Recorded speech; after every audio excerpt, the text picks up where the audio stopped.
At ako po ay excited today kasi alam niyo po, may binigay sa akin si Lord. May binigay sa akin si Lord na pinanghahawakan ko. Pero bago po tayo pumunta doon, sino po ang meron nito? Sino pong meron nito? Oh, ayaw. Yan. Sino pong meron yan? Lahat na pasalita. Lahat. Eh kung tinanong ko po, sino ang merong pera? Lahat din? Wow, thank you Lord. Praise the Lord, lahat may pera. Pero ito po, bakit ko po sinasabi to? Lahat po tayo may responsibility. Amen po ba? Siguro, imposible pong may tao ditong walang responsibilidad. Lahat meron po. At ano po ba ang meaning ng responsibility? Gusto ko pong umpisan dito. Sabi po sa Merriam-Webster, something that it is your job or duty. Job mo daw yan, duty mo daw yan, na kailangan mong gampanan, na kailangan mong gawin, at hindi mo pwedeng iwan. At gusto ko pa po siyang palalimin, ito daw po yan, yung responsibility, in charge ka. In charge ka dyan. Hindi pwedeng pabayaan mo yan, in charge ka. Accountable ka pag may nangyari dyan, ikaw ang masisisi. At hindi lang po daw accountable, importante ang responsibilidad mo. Amen po ba? Ngayon, sino po nagulo yung FB nung October 18? Ano po meron nung October 18? Nagulo po ba yung FB nyo dahil dito? Iboto, dating lasinggero, ngayon ganito na. May ganun eh. Tama po ba? Biglang lumabas yan sa FB natin. Kasi boboto po tayo, tama po ba? At ang barangay officials po ay may responsibilidad. Amen po ba? May gagampanan sila sa barangay po natin. At kailangan po natin bumoto ng tama. Amen po ba? Tayo, responsibilidad po nating bumoto. Bilang Pilipino, bilang sa country na to, kailangan natin bumoto. At kailangan po natin pumili ng tama. Amen po ba? Responsibilidad natin. Pero kung hindi ka nakaka-relate dyan, siguro makaka-relate ka dito. Sino po ditong may pamilya na? Lahat may pamilya, tama po ba? Lahat may pamilya, lahat parte ng isang pamilya. At pwede po ba pag ang tatay hindi niya gagampanan yung responsibilidad niya, may mangyayari kayang maganda? Wala. Agree po tayo na walang mangyayaring maganda kung ang tatay hindi niya gagampanan ang pagpo-provide. Tama po ba? Ang tatay ang nagpo-provide. Amen po ba? Kasi nasa Bible eh.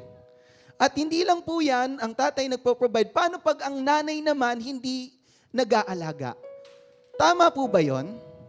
Mali. Responsibilidad ng nanay na alagaan din ang kanyang pamilya. Amen po ba? At hindi lang nanay, hindi lang tatay, pati ang anak. Ang responsibilidad ng anak ay tumulong sa magulang at sundin ang magulang. Kapag hindi ginawa yon, magkakaroon po ng gulo. Hindi magiging maayos, magiging magulo ang pamilya natin, mawawalan ng kaayusan. Amen po ba? Mawawalan ng kaayusan pag hindi nasunod ang responsibilidad. Ngayon ito po tatanungin ko po sa inyo, paano po kaya kung si Jesus, yung binigay sa kanya ng Ama na responsibilidad, hindi niya ginawa? Paano po ang tao? Paano po ang tao magiging kawawa? Amen po ba? Ang salvation ay kanino po? Na kanino? Kay Christ. Na kapag kilala natin si Jesus Christ at tinanggap po natin siyang bilang Lord and Savior, makakapunta po tayo sa langit. Amen po ba? At kung totoo ang langit, kapatid, totoo din ang impyerno. At ito po ang gusto ko po paintindi sa inyo, na si Jesus ay Diyos. Amen po ba? Na pwede niyang sabihin na ayokong gampanan yan, Diyos ako eh. Sino po ba tayo? Tama po ba? Di hamak na tao lang tayo, mga kapatid. Amen po ba? Pero niligtas tayo ng Diyos dahil mahal niya tayo. Mahal tayo ng Diyos. Hindi niya tinalikuran yung responsibilidad niya na iligtas niya tayo. Amen po ba? So naiintindihan natin na si Jesus Christ pumunta dito sa mundong ito para iligtas ka dahil mahal ka niya. Amen. Ngayon, kung sinasabi natin tinanggap natin si Jesus Christ, tinanggap natin, sino pong tumanggap? Lahat. Ngayon, ito po ang tanong ko sa inyo sa umaga, ano ang responsibilidad ng ito? Sino po yan? Disciples. Sa ibang salin, believers. Sa ibang salin, follower of Christ. So, kung ito daw pong disciples ay may responsibility, ano daw po yun? Kaya ito po sa umagang to, ito po ang pag-uusapan natin. Responsible disciple. Ready na po ba tayo? Amen. Gusto ko muna pong linawin sa inyo, ano po ba ang trabaho ng disciple? Ano ba ang meaning ng isang disciple?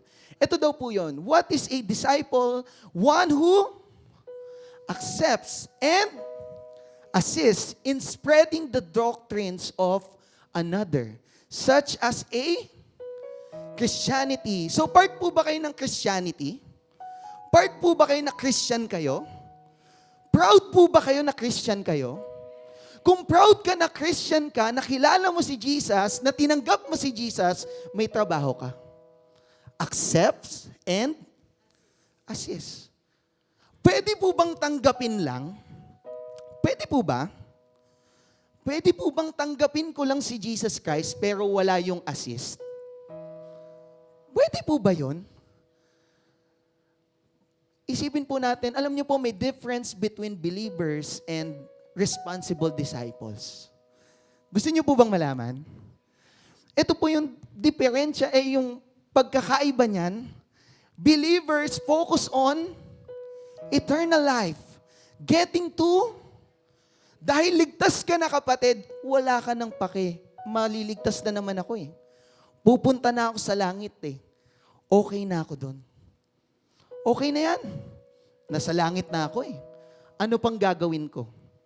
Doon po ba tayo nakafocus? So, pinasabi, ito lang daw ang believer. Ito po kaya, yung responsible disciple. Focus on eternal rewards. Na may reward tayo kapag pumunta tayo sa langit. At ang gusto natin, i-share natin yung heaven. Gusto natin i-share yung heaven sa buong sanlibutan. Amen po ba? Masarap ang pagmamahal ng Diyos. Amen po ba? So kung masarap pala yung pagmamahal ng Diyos, bakit hindi natin sinishare? Tama po ba? Pag masarap ang pagkain, sinasabi mo. Tama po ba? Masarap yung pagkain. Tikman mo, masarap to. Sinishare mo kasi masarap. At ang disciple daw po may responsibility. At ito pong nakalungkot, hindi pwedeng believing but not. Faith without work is dead. So, anuin ko pa to, lilinawin ko po to, yung salvation, binigay na sa iyo ni Lord yan. Salvation itself, grace ni Lord yan. Amen po ba? Grace ni Lord yan, binigay sa iyo ng Diyos yan. Pero as a result, dahil sinave ka ni Lord, may responsibility ka. Amen po ba? May result, may kailangan kang gawin. Kasi dahil sa pagmamahal ng Diyos, naiisip mo, Lord, dahil minahal mo ko, may gagawin ako. Hindi dahil sa salvation, amen po ba? Hindi dahil sa good works, kaya tayo maliligtas, hindi po. But by the grace of God itself. Doon tayo maliligtas. Pero may kailangan tayong gawin. Tingnan niyo po sa Ephesians 4:12-16, ito po yung word ni Lord na gusto niyang i-share sa atin. At ito pong preaching po na to, yung life lesson po na to, ay October 1st week ko pa pong nagawa. Akala ko po, first week ako po yung magpipreach. Akala ko ako. At sa tingin ko, ni-ready tayo ni Lord. Naalala niyo po yung first preaching ni Pastor, worship is one of a kind. Buti, naalala po natin. Di ba sinabi doon sa preaching na yon, yung 99, iniwan ni Lord para i-save yung isa. Amen po ba? So, pinapaintindi sa atin na mahalaga yung isa. At sumunod na preaching, inside. Pinapaintindi sa atin na napakahalaga na dapat may alam tayo. Amen? At itong pong preaching na to, pinasabi dito na may responsibilidad tayo. At sabi doon, their responsibility is to equip God's people to do His work and build up the church, the body of Christ. Ang church daw po ay may responsibilidad to equip the people. Amen?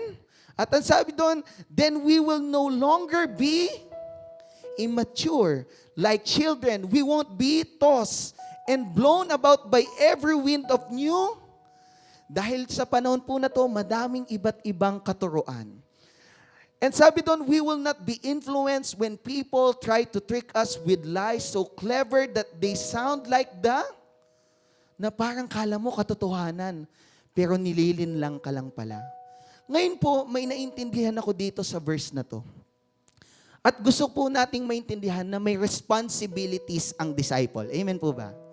Kaya ito pong pag-uusapan natin, responsibilities of a disciple. Ang unang-una pong responsibilidad ng isang disciple ay ito, is to be equipped. Kailangan equip ka. Sinabi doon. Ano po sabi? The responsibility is to equip people to do His work and build up the church. Paano po tayo magbi-build up ng church kung hindi tayo equipped? Kung hindi tayo prepared? Kung hindi tayo may alam sa Bible? Paano po kaya yun? Kaya linggo-linggo tayo uma-attend. Amen po ba?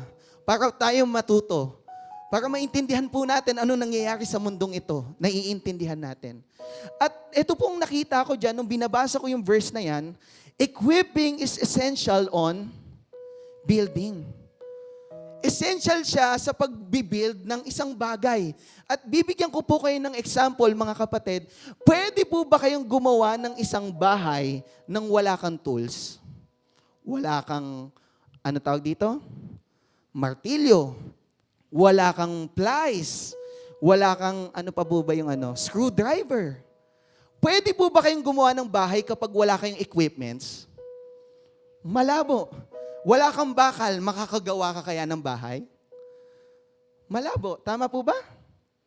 So, ini-explain sa atin dito na sa church, babalikan ko lang po, sabi, ang responsibilidad ng church, tayo po, may responsibility tayo, to equip God's people to do His work and build up Pag sinabi pong build up the church, alam niyo po may dalawang meaning yan eh. Una, kailangan lumaki ang church. Amen po ba? Sinong gusto lumaki ang church? Lahat tayo gusto natin lumaki ang church. Pangalawa, para ma-build up ka, ikaw, kailangan may tama kang katuruan. Amen po ba? Kaya naiintindihan kong dalawang bagay yung ine-explain dito. At itutuloy ko lang po, ano ang kailangan natin matutunan, mga kapatid? Una, ito po. Right doctrine. Paano kung may lumapit sa'yo at tinanong, sino si Jesus? May explain mo kaya? Pag sinabi sa'yo na, hindi Diyos si Jesus. Tama po, may ibang relihiyon, yun ang sinasabi. Hindi Diyos si Jesus. Kaya mo kayang i-explain? So, kailangan ng right doctrine. Ano pa daw po? Right faith. Kasi minsan hyper faith eh. Minsan mali yung faith eh. Minsan nasusobrahan eh. So, kailangan tama lang. Kailangan nasa Bible. At hindi lang po right faith, syempre kasi sa panahon na to, kala mo truth, pero hindi pala. Hindi pala truth. Kaya kapatid, alam niyo ang church, tayo po ang church. Amen po ba? Kaya ang church po, ito pong church natin, meron tayong CLDP. Kasi gusto natin na ma-equip yung church natin ng right doctrine, ng truth, at ng right faith. Yun ang gusto natin. Kaya alam niyo po, tinan niyo, ang dami pong sumasali. Tayo po, kung gusto nating makilala si Lord ng deep, sumali po tayo dyan. Amen po ba? Bakit po? Ba't kailangan natin sumali? Kasi we need to be equipped to equip. Paano ka magtuturo sa tao kung hindi mo naman alam yung bagay na yun? Para kang gumagawa lang ng storya. Tama po ba? Magtuturo ako basketball. Di naman ako magaling mag-basketball. Hindi mo ako paniniwalaan. Amen po ba? So, kailangan natin ma-equip. At may naisa pa akong natutunan dyan, kapatid. may isa pa akong natutunan. Ephesians 4:14-16, sabi doon, then we will no longer be, ano daw po? Immature like children, we won't be tossed and blown about by every wind of new. Kaya daw po pala, kailangan tama yung paniniwala, tama yung doktrina, kasi maguguluhan daw, magiging magulo. Pero may isa akong nakita dyan, bakit immature? Pwede po bang matanda ka na pero immature ka pa din mag-isip? Agree po kayo. Tama po ba? Hindi porket may age tayo ay tama na tayo mag-isip. Minsan immature pa din po tayo. Tama po ba? At nakita niyo po ba yung trending na to? Ano niyo po ba yan? Nakita niyo po ba yan? Ano pong na-feel niyo? Ano pong na-feel niyo nung nakita niyo yan? Sad? Deserve? Di ba? Sad, deserve. Ano pong mapifeel nyo? Guilt-tripping? Tama lang sa kanila yan? Masaya ako, ginawa. Ganun po ba? Alam nyo po, ito po masasabi ko, nakakalungkot kasi nagmukhang judgmental ang Kristiyano. Tama po ba? Nagmukhang judgmental ang Kristiyano. Na kapag wala ka dito sa church, pag-uusapan ka. At ito po yung malungkot, syempre, alam niyo po, hindi ko po sila, nalulungkot ako sa ginawa nila. Nalulungkot po ako. Pero imbis po na i-share ko, imbis na ilabas ko, pinag-pray ko na lang po sila. Kasi, tingnan niyo po, kung sasali pa tayo dyan, mukha po ba tayong matured pag sumali tayo dyan? Pag sumali po ba tayo yan? Oo, ganyan, ganito. Tanong, tayo po ba yung pinapatamaan? Isa pa po, tingnan niyo po ito, pakinggan niyo po ako. Kung sa church niya nilagay yan, katulad ngayon sinabi ko, totoo naman pong may lumilipat tama po ba? Totoo naman. May lumilipat talaga. Kaso ang nangyari po sa kanila, nagmukhang pinahiya. Kaya naging mali. So, mali po yung audience, nagkamali. Pero naniniwala po ako na naintindihan na po nila yan. Kasi kahit panahon po na to, yung church po nila, binabash na. Yung buong church. Nakakalungkot po no, nilahat na. Lahat po ba sila may mali? Hindi naman. Pero nilalahat na. Huwag po tayong immature. Amen po ba? Kundi, ano daw po ipapakita natin? Bakit ko sinasabi yan? Sinasabi sa Bible? Kasi ito daw po, but the fruit of the Spirit is love. Laging love ang una. Madaling gawin tong bagay na to pag marunong kang magmahal. At alam niyo po sa atin bilang tao, marunong tayong magmahal. Amen po ba? Marunong tayong magmahal. At sumunod po dyan, sabi dyan, ano daw? Joy, peace, patience, kindness, goodness, faithfulness, gentleness, and self-control. Alam niyo po, sa lahat ng bagay na dyan, kung bakit ko hinighlight yung self-control, kasi alam niyo po, pag may self-control ka, hindi ka sasabay sa trend. Hindi ka sasabay sa uso. Pag-iisipan mo maigi. Kasi may self-control tayo. Amen po ba? Napakahalaga ng self-control. Alam nyo, gugustuhin po natin yung love, kaya natin yan, yung joy, yung peace. Pero ba't yung self-control di natin sinasabi? Kasi alam nyo po tayo, walang control ang tao dahil sa human nature natin. Lagi yung gusto na lang natin. Kaya si Lord, ang binigay sa atin, ano daw po? Self-control. Self-control ang binigay sa atin. Sino pong gusto maging mature? Sino pong gusto nun? Basahin po natin sa Ephesians. Instead, we will speak the truth in. Kailangan daw po kapag nagre-rebuke ka, kapag inaayos mo, kapag nagkamali sa'yo, kailangan with love. Kailangan ang drive mo ay love. Yung nagda-drive sa'yo ay pagmamahal, hindi galit, hindi puot, hindi chismis ng iba, hindi dapat ganon. Kung hindi, ano daw po? Love.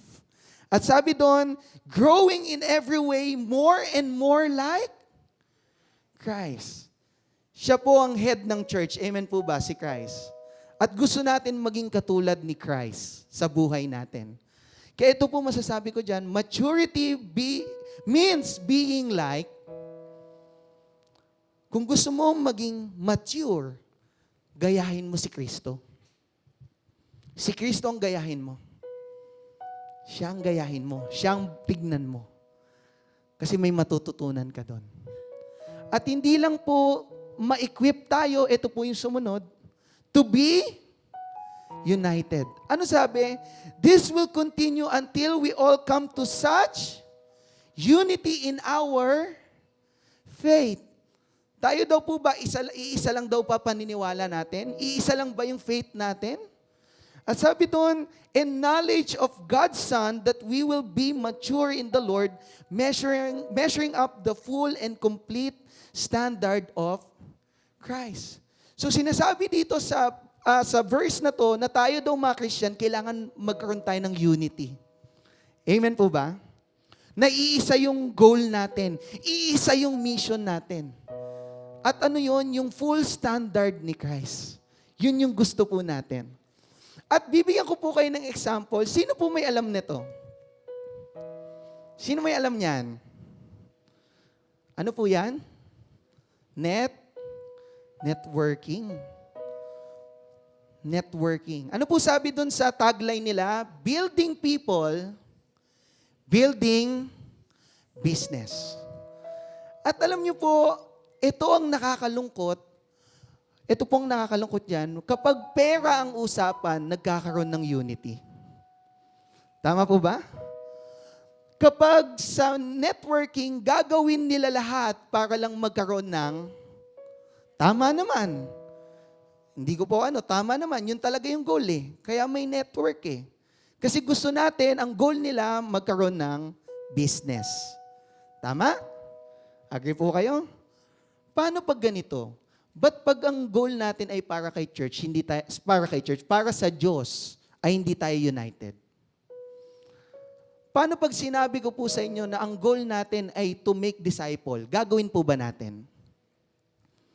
Pero pag sinabi ko po sa inyo, pag nag-disciple ka, magkakapera ka, gagawin mo? Nagtawanan. Sabihin, gusto natin may kapalit. Merong? Tama? So kapag may pera, kaya nating gawin. Kapag kay Lord, hindi. Naiintindihan niyo po ba yung point nun?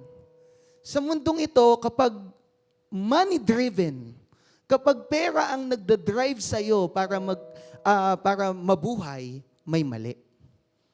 Kasi kanino po ba tayo nabubuhay? Kay Lord. At tingnan niyo po, ang galing ba sa pera? Tingnan niyo po yung goal nila.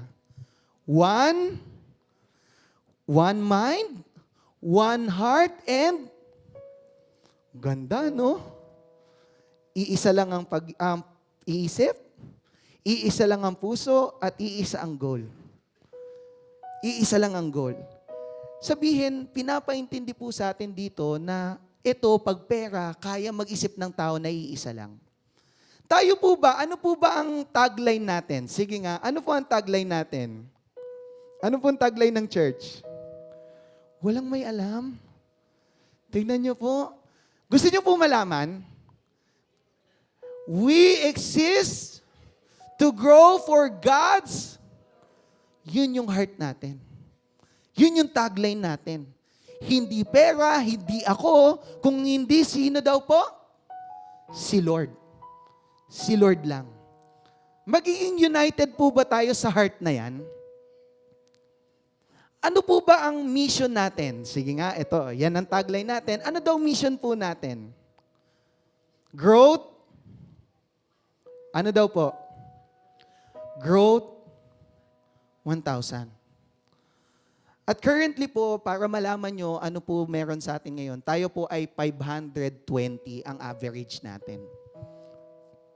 So, maabot po kaya to? Amen, kung gugustuhin natin. Kung gugustuhin natin. Kaso tingnan nyo po laging nagkakaroon ng problema sa church. Hindi lang sa modern church, kung hindi dati pa. Tingnan nyo po ito. In 1 Corinthians 1:10, tingnan nyo po 1 Corinthians 1 pa lang. Tingnan nyo po.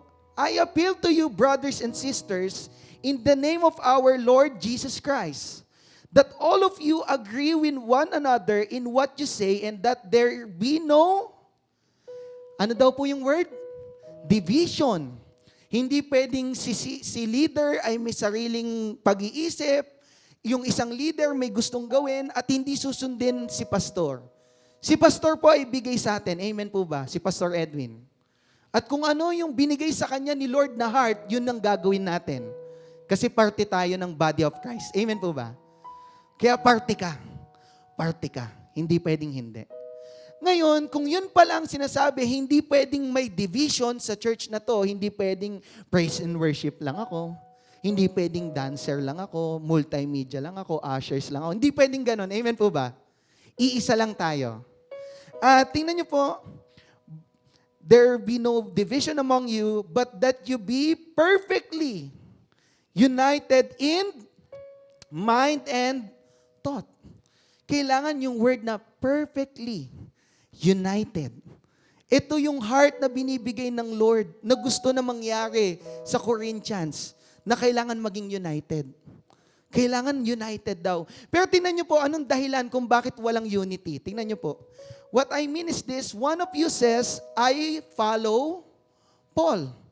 Sa madaling salin, ganito po yan, sa totoo, nangyayari yan sa simbahan, na hindi si Pastor Edwin lang gusto ko pakinggan. Ayoko dyan. Hindi ko pakikinggan yan kay Pastor Edwin lang ako. May ganon, tama po ba? At hindi lang daw doon, I follow Cephas, still another, I follow Christ. Meron naman daw sinasabi na ayaw sundin yung leader na nilagay ng Diyos at ang susundin lang daw niya ay sino? Si Christ lang. Di, kay Christ lang ako. Sino yan? Ba't ko susundin yan?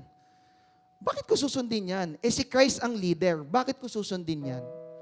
So nangyayari po, nagkakaroon ng division. So maiintindihan po natin dito, para mawala yung division, kailangan may submission. Amen po ba? Kailangan marunong mag-submit para magkaroon ng unity. Kasi alam niyo po bakit? There is peace in, kahit sa bahay po natin, kahit sa pamilya natin. Kapag nag-aaway ang nanay at tatay, walang peace.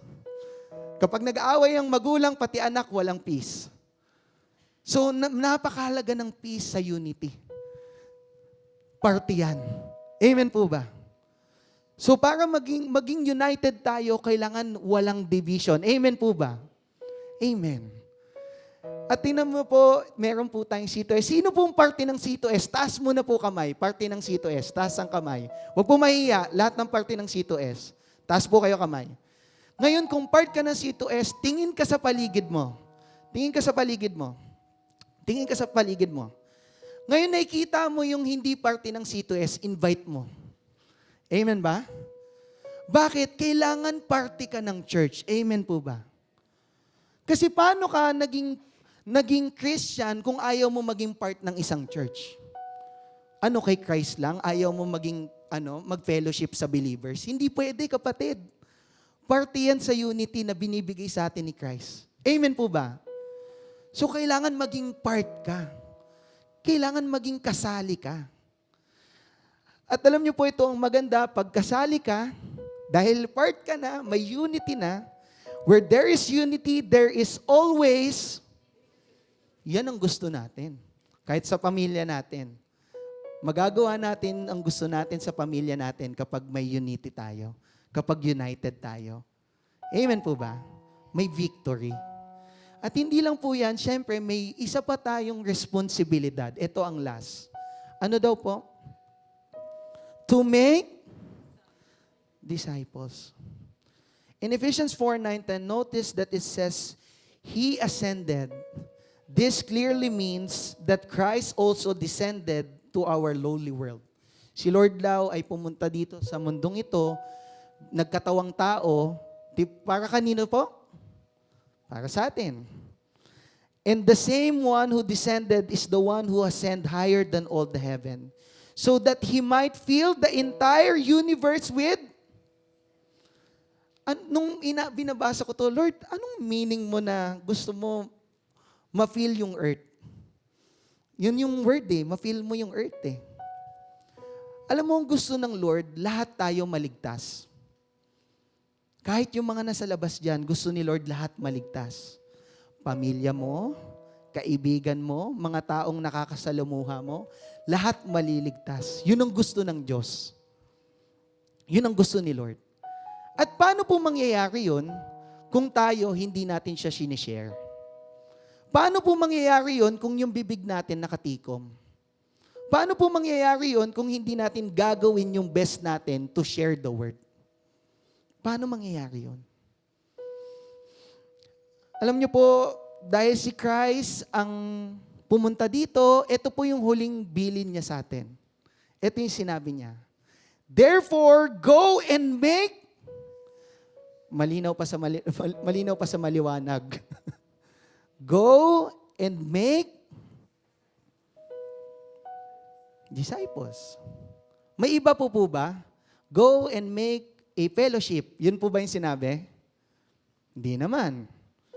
Hindi naman po yun ang sinabi. Ano sinabi? Make disciples. Malinaw pa. Malinaw na malinaw.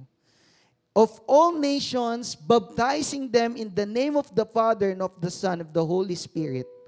At alam niyo po, tumuloy dyan, teaching them to obey all of my commands. Tinuloy ko na po. Teaching them to obey all of my commands. Para daw po tayo maging disciple, kailangan daw mabaptize tayo.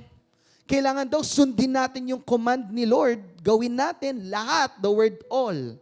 Gawin natin para maging disciple tayo. So kapatid, pinapaintindi lang po dito ng Diyos na hindi tayo pwedeng a-attend lang. Amen po ba? Hindi ka believer lang. Disciple ka. Amen po ba? We are called to make. May responsibilidad tayo, kapatid. Hindi mo pwedeng talikuran yan. Hindi mo pwedeng pabayaan yan. At tutuloy ko lang po, sabi dyan, if the church is not making disciples, then all the cathedrals, clergy, missions, sermons, even the Bible are a waste of time. Kung lahat tayo, ganito na lang, fellowship na lang tayo lagi, Sunday lang lagi, walang misyon, hindi tayo mag-outreach, hindi tayo lalabas, hindi tayo mag-share sa mga kaibigan natin, waste of time. Itigil na po natin tong church na to. Isarado na lang natin. Kasi hindi yun ang goal natin, hindi yun ang mission natin. Ang mission po natin is to make disciples. Yun ang heart. Our responsibility is to share the word and love of God. Alam niyo po, pag nag-share tayo, i-share niyo po yung pagmamahal ng Diyos. Kasi bakit? Minsan, natatakot sila sa Diyos, kaya lang nila tinatanggap ang Diyos. Natakot sa Diyos Ay, mapupunta akong impyerno. Tatanggapin ko na lang. Hindi, mahal ka ng Diyos. Mahal ka ng Diyos. Yun ang ipakita po natin. Amen po ba? Naniniwala po ako lahat tayo na-feel natin yung pagmamahal ng Diyos. Tama po ba? Lahat tayo. Imposibleng hindi. Lahat tayo. At bago po ako magtapos, pwede po ba ako magkwento sa inyo? Oo nga, kanina ka pa nga, pastor Pero ito po testimony, ito po yung kinakausap ko si Lord. May date at oras para totoong totoo. May picture. Kasi baka hindi po kayo maniwala sa akin One night on August 3, 2023, 1:30 a.m. in the morning, ako po ay nagdadrama sa Lord. Yan. Madrama po pala kayo, pastor. At nag-ano ko, Lord, sa September 20, magiging pastor na ako. I-ordain ako. At Lord, hindi ko maintindihan, ano ba ang role ng isang pastor? Pinili mo ako, Lord Sumusunod lang ako kasi pinili mo Pero gusto kong makita kung ano yung gusto mong gawin ko. Yun. Gusto kong makita kung anong gusto mong gawin ko. Pero ito po ang sinabi ko kay Lord. Ito po sinabi ko kay Lord. I want to build a temple for the Lord. Lord, muna ako, hindi sumasagot si Lord. Ang sabi ko lang kay Lord, Lord, gusto ko gumawa ng templo para sa'yo. At ito po ang gusto kong kalaking templo. Ganyan po ako mangarap. Ano po yan? Alam niyo po ba yan? Ano po yan? Coastal. Bata pa lang po ako, yan yung heart ko. Lord, at tingnan niyo po nakalagay dyan, Resonate Church. Kasi po, nung youth leader pa lang ako, yan na yung heart ko. Youth leader pa lang po ako, hindi ako pastor, ito ang heart ko. Lord, gusto ko gumawa ng templo para sa'yo. Yung malaking templo para sa'yo. Nasasamba lahat ng Kristiyano doon, nakilala ka at tunay na Diyos, ikaw lang ang sasambahin. Yun ang gusto ko. Okay po ba yung gusto ko? Ganda, no? Sino po gusto niyan? May Jollibee na, may, di ko alam kung may mall dyan. Hindi ko alam. Pero ang heart ko, yung gitna niyan, para kay Lord. The rest, kung may pagkain, may kung ano man, para kay Lord lahat. Yun ang heart ko. At hindi ko gusto magpastor. Ayoko po. Gusto ko lang mag-build ng temple. Pero tinawag ako ni Lord Ano magagawa ko? Nevertheless, kung sinabi ni Lord, gagawin ko. Ngayon po, ito yung heart ko. Ang ganda ng heart ko. Ito po ang sabi ni Lord sa akin. Your body, alam niyo po, narinig ko malinaw pa sa sikat ng araw. Your body is the temple of the Holy Spirit. Anong meaning po nun pag inisip nyo? Na ano talaga ako, 1:30 a.m. Ano ba to, Lord? Gusto ko magpatayo ng structure para sa iyo. Katulad ni King David, tama po ba? Na gusto niyang gumawa ng templo para sa Diyos. Pero ba't ito ang ibabanat mo sa akin, Lord? Ayaw. Ba? Rebelde pala tong pastor na to. Ayaw. Your body is the temple of the Holy Spirit. At naisip ko, Lord, bakit? Alam niyo ano inimpress sa akin ni Lord? Aanuhin mo ang templo kung walang mga taong may templo sa Holy Spirit na a-attend dyan?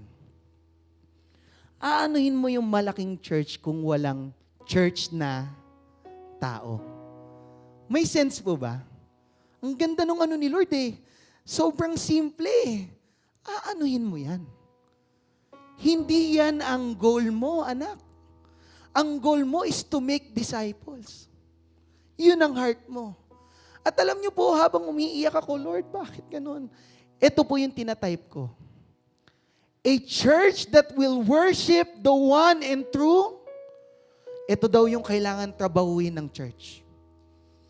Ito daw yung binibigay na heart sa akin ni Lord habang umiiyak ako. A church that will worship the one and true God. Kaya tayo sumasamba sa Diyos, binibigay natin lahat sa Diyos. Ito daw po yun. A church that will equip people with right doctrine and dapat naka-align sa akin, anak. Kailangan tama yung paniniwala. Ito yung dapat mangyari. At ano po, that will unify the body of, kailangan may unity. Para mangyari yan, dumami kayo, kailangan united kayo. As one. Umiiyak ako, ginagawa ko. A church that will share the word of i-share yung salita ng Diyos. Hindi sa akin, kung hindi kay Lord. Nandito ako dahil kay Lord, hindi dahil po sa akin. Dahil kay Lord.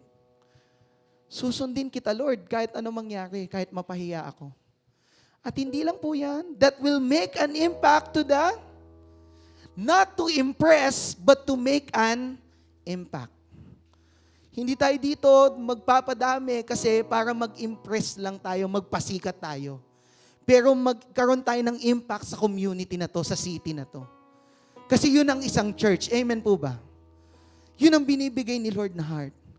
At hindi lang po yan, that will make, ito po yung last na binigay sa akin ni Lord, that will make disciples. Na ang church na to, ang COGLP, ay gagawa ng mga disciples na susunod sa akin, na magmamahal sa akin, na sasambahin ako ng tunay. Kapatid, umiiyak ako sa Diyos. At alam niyo po, binigyan ako ng numero ng Diyos. Ito po ang huli ko. Binigyan ako ng numero ng Diyos. At sabi ko, Lord, konti na lang po Gusto ko lang po malinawan po kayo. Ginagawa ko to nung Thursday. Sabi ko, Lord, ayoko sabihin to. Dahil baka mamaya bias ako eh. Baka ako lang to eh. Baka ako lang to. Lord, pwede bang bigyan mo ako ng word? Pwede ba kausapin mo ako, Lord? Sabi ko kay Lord ganon. And Friday, Saturday, wala pa ding word si Lord. Sorry, Friday, wala pa din word si Lord. Friday, sabi ko, nag-decide na po ako nung gabi, madaling araw, ginagawa ko siya. Ayoko nang sabihin. Okay na ako.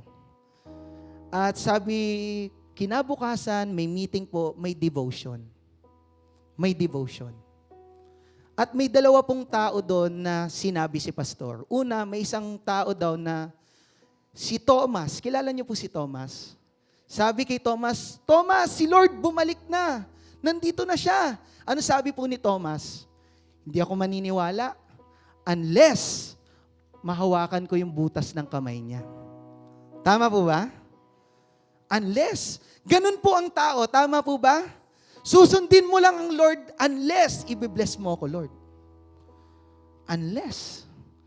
At ito ang isang tao, si Peter. Sabi ni Peter, ganito, Lord, namimingwit kami kanina pa, Lord. Wala kaming nakuha. Wala eh. Pero ano sabi ni Lord? Cast down your... Lord, kanina pa kami. Pero sabi mo, cast down your nets, ibaba mo yung lambat. Pero sabi ni Peter, ito po, nevertheless, dahil sinabi mo, Lord, gagawin ko. Ano po nangyari? Nagkaroon ng isda. Kaya ako po nagtatapang ako ngayon. Crazy ako ngayon. Crazy faith. Ito ang binigay sa akin na numero ng Diyos. Ng church na to, ito ang goal. Crazy. 10,000 people. Nevertheless, sasabihin ko po sa inyo na ito ang heart ng Lord. At gusto natin dumami. Nevertheless, kung mapapahiya ako, mapahiya na ako. Basta masunod ko lang ang Diyos. Pero ito ang heart na binigay sa akin ng Lord. Ngayon, sinabi ko yan kay pastor, shinare ko, hindi ako ang senior pastor. Amen po ba? Ano lang po ako, associate lang po ako. Pero ito po ang bibigay ko po sa inyo. Pwede niyo po ba akong samahan sa pangarap na to para kay Lord? Para mangyari po to, kapatid, gawin natin to. Kasi pag nagawa natin to, the rest will follow. Kasi ito ang unang goal eh. Kay Pastor Edwin, ito yung binigay ni Lord na heart. At kapag ako na po, ito ang susundin natin. 10,000. Hindi ko po sinasabing ngayon, hindi ko po sinasabing this year, pero may faith ako na itong COGLP palalaki ng Lord. May faith ako. Sana po, kapatid, may faith din tayo. Kasi party po kayo ng church na to. Amen po ba? Yun po ang heart natin. At alam niyo po, kung nahihiya kayo, kapatid, nahihiya kayong mag-share, mag-invite lang po kayo sa church. Kung nahihiya ka, mag-invite ka na lang. Yun na lang ang magagawa natin. Tingnan niyo po yung mga upuang may patlang. Yan pa po ang pupunuin natin. At susobrahan pa natin. Amen po ba? Dadagdagan pa natin at palalakihin natin to para sa Lord at hindi para sa atin. We want to glorify God. All the honor and all the worship belongs to Him. Sa Kanya lang po lahat ng papuri. Tumayo po tayong lahat. At sambahin po natin ating Panginoon. Hallelujah, hallelujah. Come on, church, can you lift your hands for Him? As we worship Jesus, come on, lift your hands. Hallelujah. We sing it out. We want you. We need you. We want you. We need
your name glorified, your name above all names. Come on, just sing it out, sing it out, sing it out for Jesus. Come on, sing it out, hallelujah. Glorify, louder, hallelujah, your name, glorify, come on church, hallelujah, your name above all names. We glorify your name, glorify your name, glorify your name above all names. One more time and sing it out. Glorify your name, oh glorify your name, glorify your name above all names.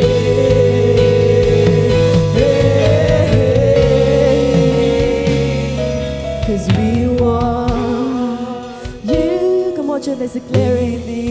Sing it out for Jesus. We want you. We need you. We want you. We need you. We live to glorify your name. We exist to grow for God's glory, God. Lord, ito ang puso ng church na to. Lord, naniniwala kami, Panginoon, na itong simbahan na to gagamitin mo, Panginoon. Lord, you will use us mightily, Panginoon. Lord, please, Lord, give us your power, Lord. The strength, Panginoon, Lord, to preach the gospel, Panginoon. Gusto namin, Panginoon, i-preach ang salita mo, Panginoon. I-share ang iyong salita, Panginoon. Lord, we want to remain in you, God. Lord, gusto namin maging faithful sa iyo, Panginoon. Kasi faithful kang Diyos. Hindi mo kami iniwan, hindi mo kami pinabayaan, Lord. And we want to remain in your love, God. Lord, yung pagmamahal mo, sobra-sobra. Hindi nagmamaliw, Panginoon. Ang pagmamahal mo sa amin, binabalutan mo kami ng pagmamahal, Panginoon. And we want to remain in your word, God. Ang salita mo, Lord, ang susundin namin. Susundin namin ng buong puso. Lord, touch the heart of your people, Panginoon, today. Ikaw po ang humawak, Panginoon. Ikaw po ang gumalaw, Panginoon. Sa pag-alis namin dito sa simbahan na to, Lord, we will create an impact, Panginoon, sa city namin, sa community namin, sa kapitbahay namin, Panginoon. Gusto namin, Lord, na makita ka sa amin, Panginoon, Lord. Gusto namin, Lord, maging salt and light kami sa mundong ito. God, we honor you today. We glorify your name. In Jesus' mighty name we pray. Everybody shout. Amen. Amen. God bless you po.